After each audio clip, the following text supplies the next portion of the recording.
Bab 1. Pendahuluan. Latar belakang.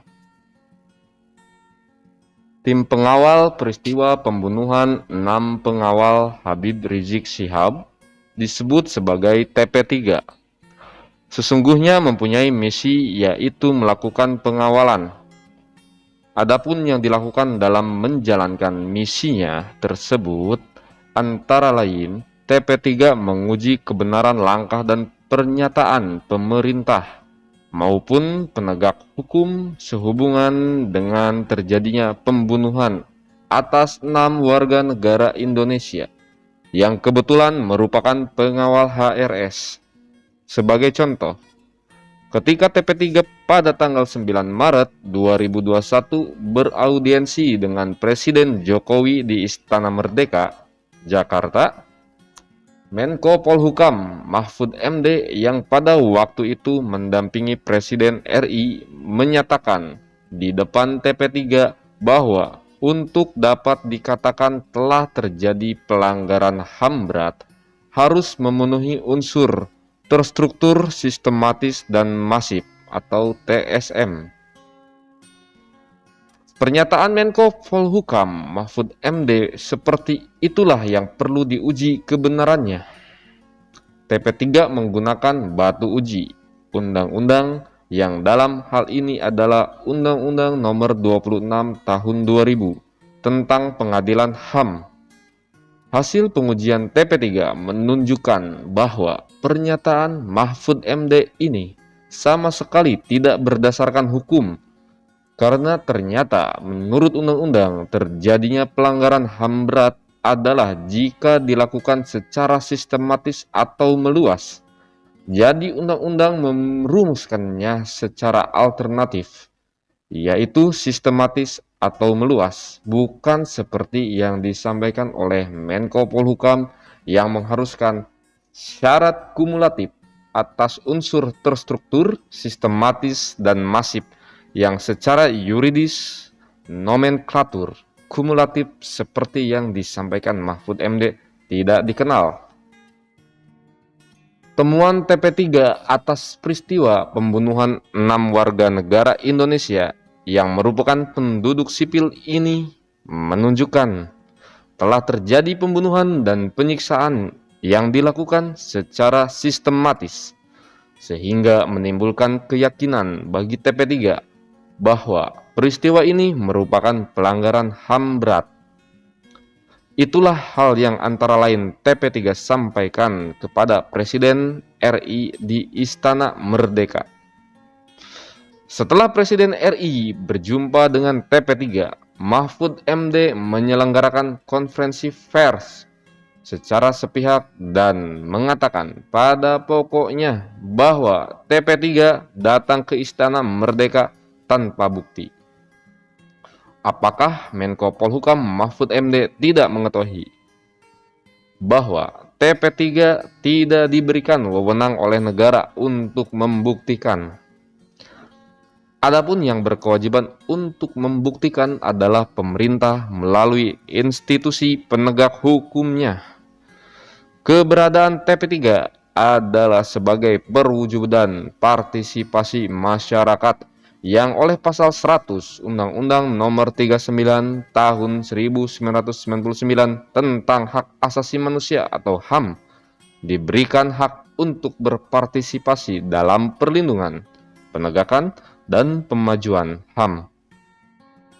Dengan demikian, maka adalah suatu kesalahan yang sangat prinsipil bila Menko Polhukam Mahfud MD menuntut bukti dari TP3. Temuan TP3 adalah berupa hasil penelitian dan kajian yang memberikan arahan dan petunjuk. Selanjutnya, atas dasar arahan dan petunjuk ini, menjadi kewajiban bagi pemerintahlah untuk membuktikan temuan-temuan yang TP3 sajikan. Tujuan TP3 adalah untuk menggerakkan pemerintah sehingga berkehendak atau willing untuk mendesak perangkat negara ke arah penyelidikan dan penyidikan terjadinya pelanggaran HAM berat kecuali jika pemerintah bersedia memberikan kepada TP3 kewenangan membuktikan, maka dengan mudah TP3 akan datang kembali menjumpai Presiden RI dengan bukti-bukti yang ada. Maksud dan tujuan. Misi pengawalan oleh TP3 termasuk melakukan pengawalan atas kinerja Komisi Nasional Hak Asasi Manusia atau Komnas HAM. Pada peristiwa pembunuhan 6 pengawal HRS, TP3 secara resmi menerima salinan laporan dari Kemenko Polhukam RI atas hasil kerja Komnas HAM.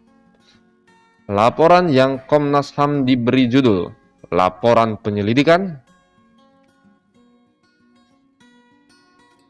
berisi laporan tertulis sebanyak 103 halaman dan 21 halaman.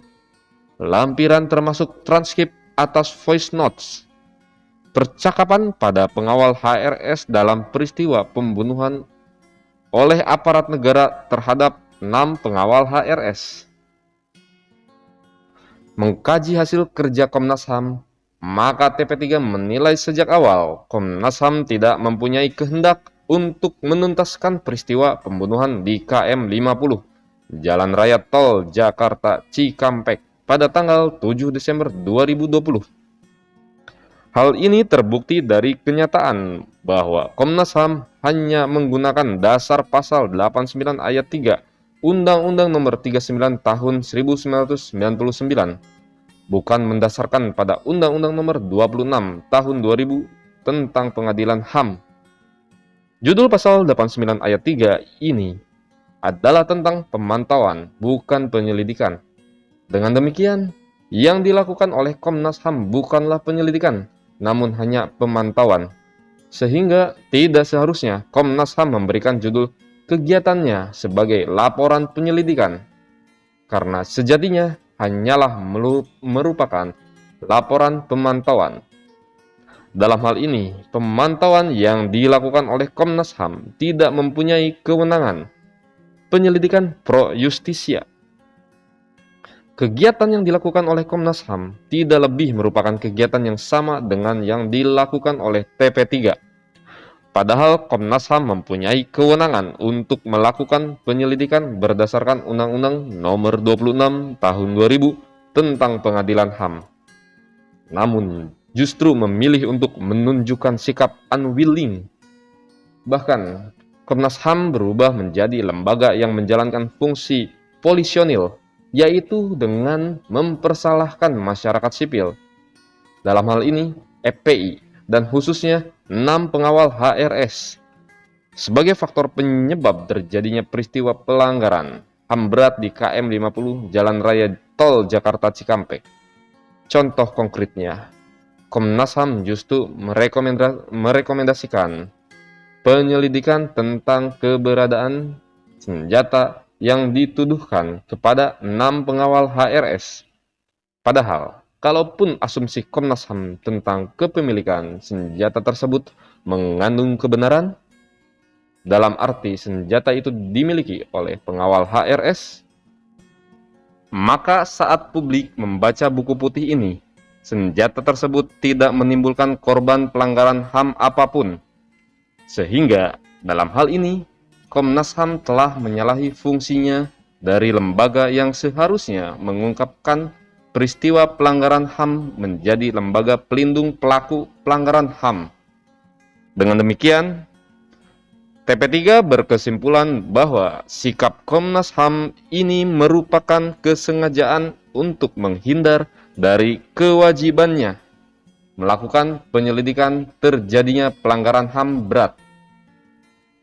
Kesimpulan ini juga didukung oleh adanya rekomendasi Komnas HAM untuk memberlakukan peristiwa pembunuhan ini dengan mekanisme pengadilan pidana. Adalah bukan wewenang Komnas HAM untuk merekomendasikan, apalagi menentukan bahwa suatu peristiwa itu merupakan peristiwa pidana atau bukan.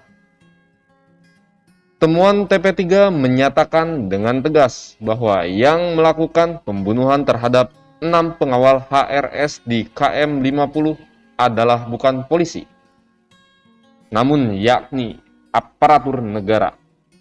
Temuan TP3 ini berdasarkan kajian bahwa jika yang melakukan pembunuhan adalah polisi, maka perlakuan terhadap korban pembunuhan tidak akan seperti yang dilakukan terhadap mayat 6 pengawal HRS, di mana mayat-mayat tersebut langsung diangkut dan kemudian dilakukan operasi bedah mayat tanpa lebih dahulu memberitahukan keluarga.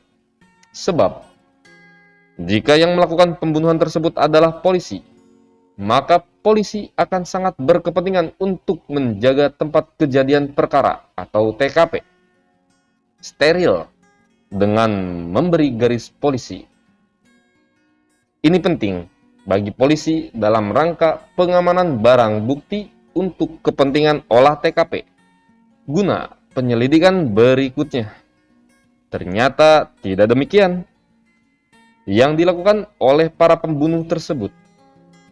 Mereka bukan menjaga TKP, namun justru merusak TKP dengan memindahkan posisi mayat, melenyapkan kios-kios di rest area KM 50 Jalan Raya Tol Jakarta Cikampek, dan merekayasa barang bukti. Sehingga yang terkesan adalah mereka ingin menghilangkan jejak. Berbeda jika memang betul polisi yang melakukan pembunuhan. Polisi hanya akan membunuh jika menghadapi keadaan luar biasa dan dalam hal membela diri dari ancaman kematian dan atau luka berat pada dirinya. Jika pembunuhan oleh aparat negara adalah sah, maka mayat dan barang-barang bukti justru akan dibiarkan berada di TKP seperti apa adanya, untuk kepentingan pembuktian bahwa pembunuhan yang dilakukannya adalah dalam rangka membela diri.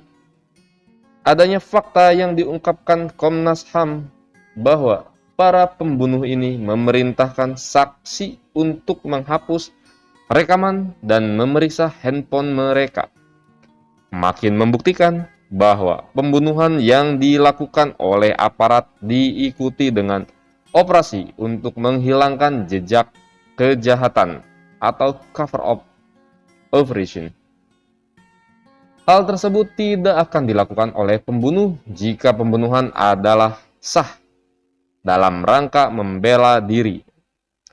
Karena justru adanya rekaman tersebut diperlukan sebagai pembelaan bahwa pembunuhan terpaksa dilakukan dalam rangka bela diri dari ancaman kematian atau luka berat. Tentang cover-up operation ini juga terbukti dari kesaksiannya Komnas HAM M. Khairul Anam yang mengungkapkan bahwa pihaknya memperoleh informasi soal pengambilan kamera CCTV dari salah satu warung di rest area KM 50 tersebut. Komnas HAM pun menanyakan hal ini kepada pihak kepolisian. Kami konfirmasi di terakhir kami melakukan pemeriksaan terhadap pihak kepolisian dan itu diakui. Itu kamera CCTV diambil, kata Anam dalam konferensi pers Jumat 8/1/2021. Kepada Komnas HAM, polisi mengaku pengambilan kamera CCTV tersebut secara legal.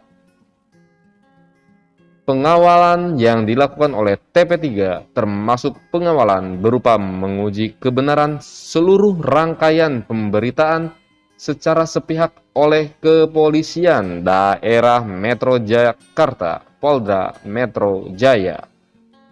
Diawali ketika Kepala Kepolisian Polda Metro Jaya atau Kapolda Irjen Pol Fadil Imran pada hari Senin siang tanggal 7 Desember 2020 menyelenggarakan konferensi pers.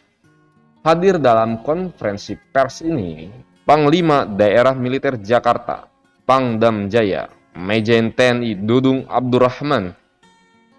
Pertanyaan hukumnya adalah legal standing apa yang dimiliki oleh Pangdam Jaya untuk boleh ikut hadir dan berperan dalam konferensi pers ini.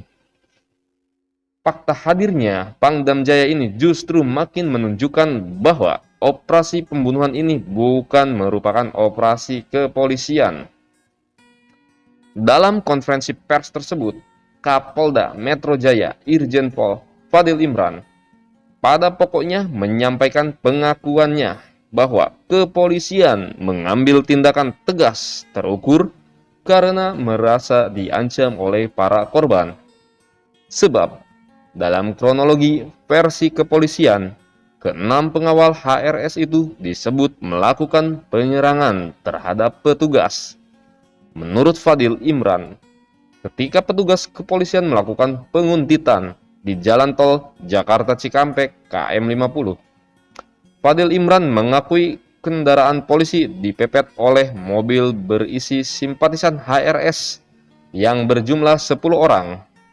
Seterusnya, bahwa pembunuhan terhadap 6 pengawal HRS tersebut dilakukan oleh anggotanya setelah terjadi tembak-menembak dengan 6 pengawal HRS tersebut, dan beberapa orang dari pengawal tersebut berusaha merampas senjata api petugas, maka terpaksa dibunuh. Pada kesempatan itu juga ditunjukkan barang bukti yang dituduhkan milik para pengawal HRS. Barang bukti tersebut berupa 2 senjata api, 7 peluru, dan 3 selongsong peluru. Selain itu, ada pula 1 pedang dan celurit serta ketapel. Untuk menguji kebenaran keterangan Fadil Imran, dalam jumpa pers tersebut, TP3 mengkonfrontirnya dengan keterangan dari saksi-saksi yang waktu itu mengikuti rombongan HRS dan penjelasan dari Sekretaris Umum atau Sekum DPP FPI Munarman. Dari para saksi dan narasumber ini, TP3 memperoleh keterangan yang bertolak belakang dengan keterangan yang disampaikan oleh Fadil Imran. Sebelum ada konferensi pers dari Fadil Imran, DPP FPI tidak mengetahui siapa yang melakukan pembunuhan terhadap 6 pengawal HRS tersebut. Sebab para penguntit rombongan HRS itu tidak berseragam dan mobil yang digunakan juga tidak bertanda sebagai mobil petugas atau polisi. Keterangan pers dari Fadil Imran langsung menyebutkan terjadi tembak-menembak, namun tidak dirunut siapa yang terlebih dahulu melepaskan tembakan. DPP FPI membantah bahwa barang bukti yang dipaparkan Kapolda Metro Jaya Fadil Imran tersebut adalah milik FPI. Menurut Munarman, barang bukti itu adalah palsu dan merupakan rekayasa.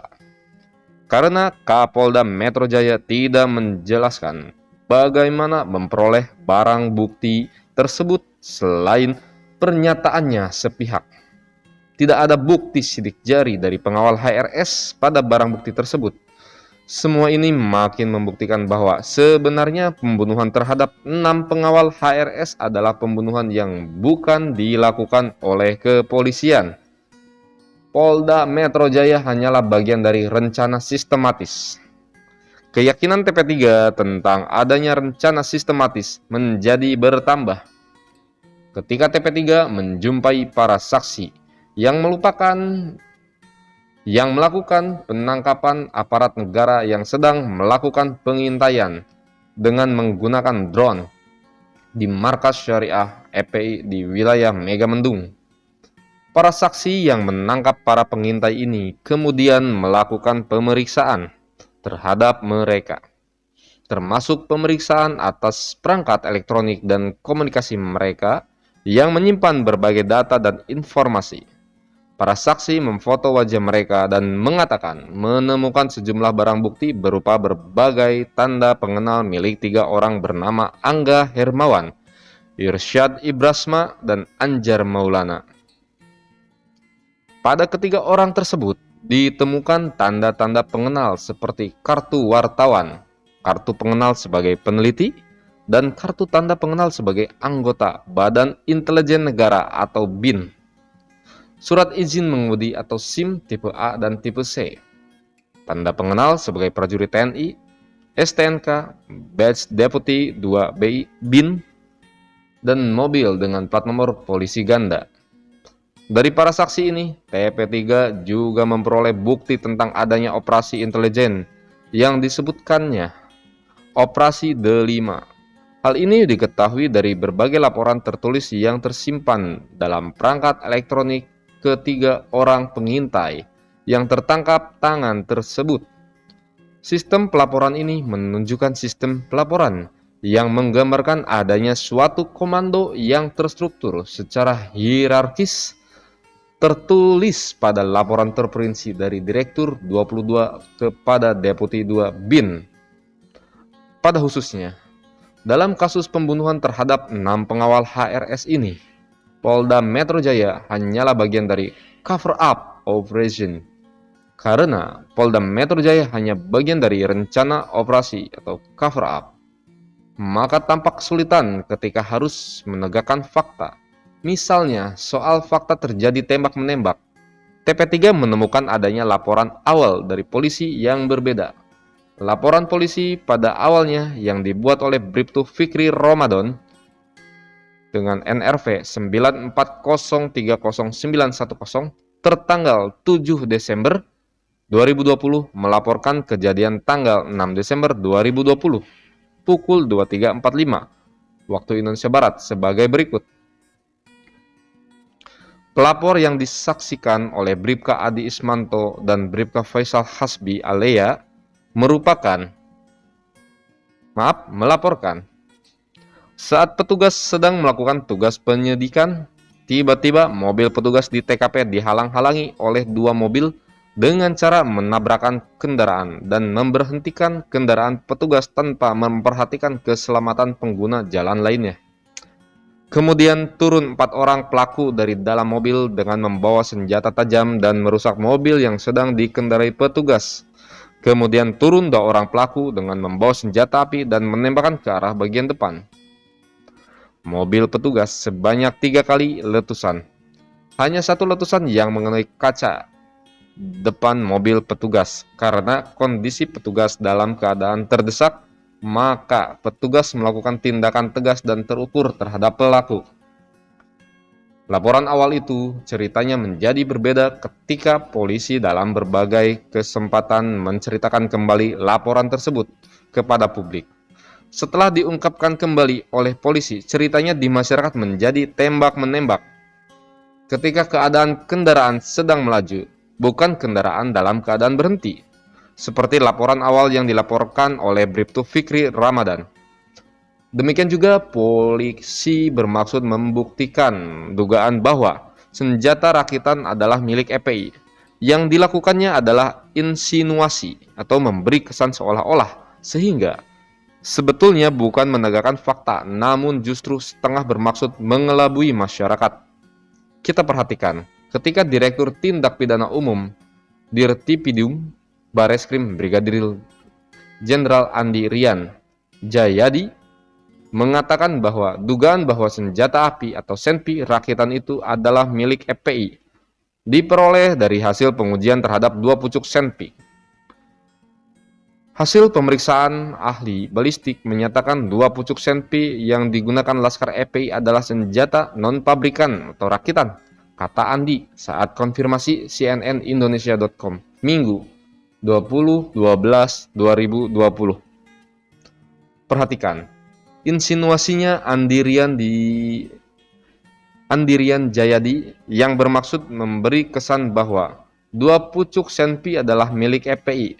Padahal pengujian yang dilakukan oleh ahli balistik hanya memastikan apakah senpi yang diuji merupakan senpi rakitan atau senpi pabrikan. Jadi, bukan soal kepemilikan senpi tersebut.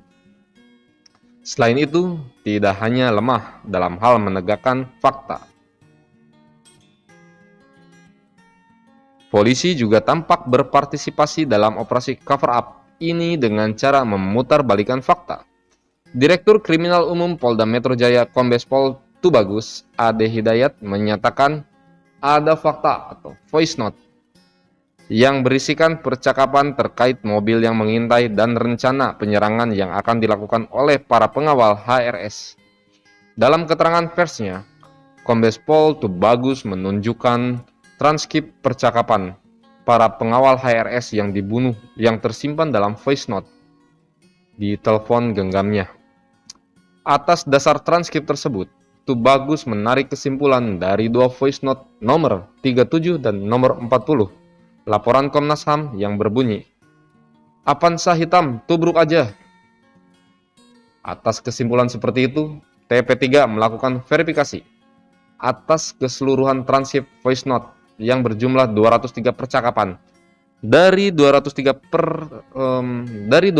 voice note ini menggambarkan percakapan para pengawal HRS yang sedang menghadapi penguntitan dari orang-orang yang tidak dikenal yang melakukan agresi dengan cara memepet rombongan HRS. Namun, polisi mencomot dua voice note dari 203 voice note yang mengatakan, "Avanza hitam, tubruk aja." Dari dua voice note inilah, polisi memutar balikannya menjadi pembunuhnya adalah diserang, sehingga beralasan untuk melakukan tembakan yang mematikan. Padahal, jika dibaca lengkap, voice note sebelum dan sesudahnya, kata tubruk saja adalah bila terjadi agresi. Bukti lain bahwa polisi hanya dijadikan bagian dari rencana penghilangan jejak adalah ketika polisi menjadikan 6 pengawal HRS yang sudah meninggal sebagai tersangka. Kemudian meralatnya. Belakangan, polisi menetapkan 3 tersangka polisi, di mana 1 diantaranya dinyatakan telah meninggal dalam suatu kecelakaan lalu lintas. Adapun yang aneh dalam penetapan tersangka ini, tidak ada penahanan atas tersangka pembunuhan. Sungguh ironis, tersangka pelanggar protokol kesehatan diburu dan dipenjara, sementara tersangka pembunuh seolah dilindungi. Rencana sistematis untuk menghilangkan jejak ternyata melibatkan juga lembaga negara lain, yaitu Komnas HAM. Seharusnya Komnas HAM melakukan penyelidikan atas dasar Undang-Undang Nomor 26 Tahun 2000 tentang Pengadilan HAM. Akan tetapi, ternyata Komnas HAM hanya melakukan kegiatan pemantauan berdasarkan Undang-Undang Nomor 39 Tahun 1999. Apa yang dilakukan oleh Komnas HAM ini menjauhkan proses hukum dari terlaksananya pengadilan HAM atas peristiwa pembunuhan 6 pengawal HRS di KM 50. Buku ini memberikan arahan yang jelas bahwa telah terjadi pelanggaran HAM berat. Informasi dan kajian yang dipaparkan pada buku ini dapat dijadikan dasar bagi Komnas HAM untuk segera melakukan penyelidikan pro justisia yang sebenarnya belum pernah dilakukannya.